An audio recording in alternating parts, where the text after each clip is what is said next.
Assalamualaikum warahmatullahi wabarakatuh. Halo Sobat Sejarah, hari ini kita akan membahas salah satu kelompok paling kontroversial dan keras kepala dalam sejarah Islam.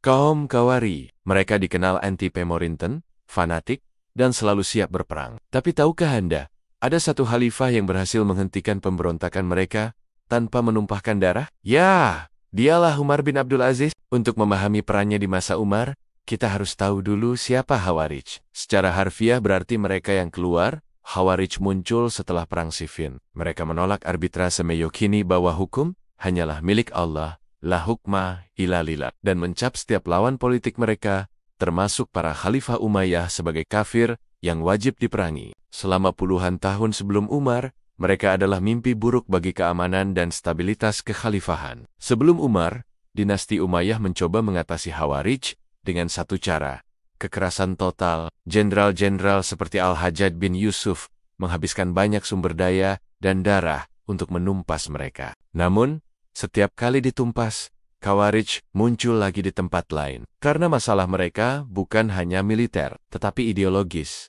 Ketika Khalifah Umar bin Abdul Aziz naik tahta pada tahun 717 Masehi, kas negara Baitul Mal kosong dan perang melawan Khawarij di wilayah seperti Irak dan Persia terus menguras dana. Umar sadar, metode pendahulunya tidak efektif. Ia melihat bahwa akar masalah Khawarij adalah ketidakpuasan terhadap ketidakadilan dan kebijakan zalim para gubernur Umayyah sebelumnya. Inilah bagian paling menarik. Peran Umar dalam menghadapi Khawarij adalah revolusioner.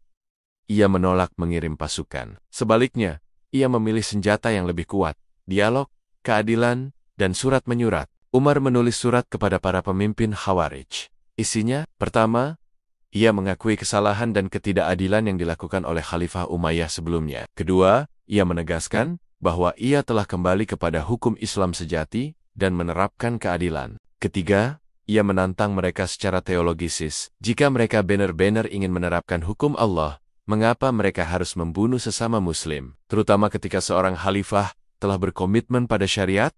Tantangan ini berhasil. Umar berhasil memecah belah opini di kalangan Khawarij. Sebagian besar Khawarij percaya bahwa Umar memang seorang Muslim yang saleh. Mereka menyadari tujuan utama pemberontakan mereka yaitu menuntut hukum Allah dan keadilan sudah dipenuhi oleh Umar.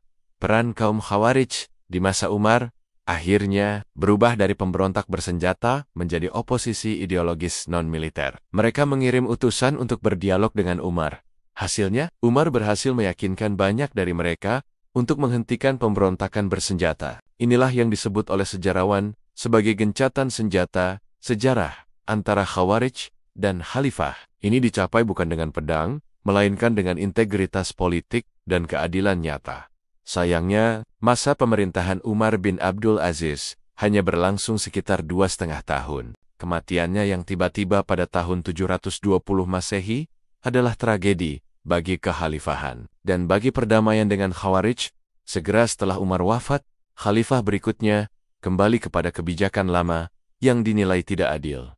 Apa yang terjadi? Khawarij kembali memberontak. Hal ini membuktikan peran penting Umar. Ia bukan hanya menenangkan, tetapi menawarkan solusi struktural melalui keadilan. Begitu keadilan itu hilang, perlawanan Khawarij pun muncul kembali. Peran Khawarij selama periode Umar adalah indikator sensitif yang menunjukkan bahwa keadilan adalah satu-satunya obat untuk meredam ekstremisme ideologis. Kisah Umar bin Abdul Aziz dan Khawarij mengajarkan kita pelajaran abadi. Kekuatan terbesar pemimpin bukan pada militer, melainkan pada integritas dan keadilan. Umar menunjukkan bahwa akar ekstremisme seringkali adalah ketidakadilan. Bagaimana menurut Anda? Apakah cara Umar masih relevan untuk mengatasi konflik ideologis hari ini? Tulis pendapat Anda di kolom komentar. Jangan lupa like dan subscribe. Sampai jumpa di episode berikutnya. Wassalamualaikum warahmatullahi wabarakatuh.